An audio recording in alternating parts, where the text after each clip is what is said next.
అది extra class ఉందంట దీనికి. క్లాస్ అయిపోయిందా త్వరగా వచ్చేస్తానే. త్వరగా వచ్చే డాడీ. డాడీ అంద్రితి నేను వస్తా డాడీ.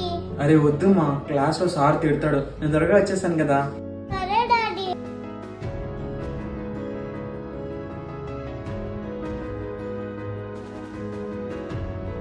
ప్రియా, ఇంకెంతసేపు? 5 minutes లో నీ ముందర ఉంటా. సరే త్వరగా రా. సరే.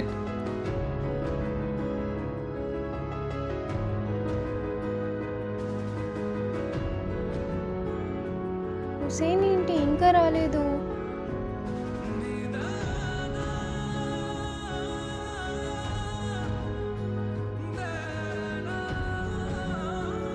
ఎక్కడున్నావు హుసేన్? వస్తున్నా అని చెప్పా కదా ప్రియా.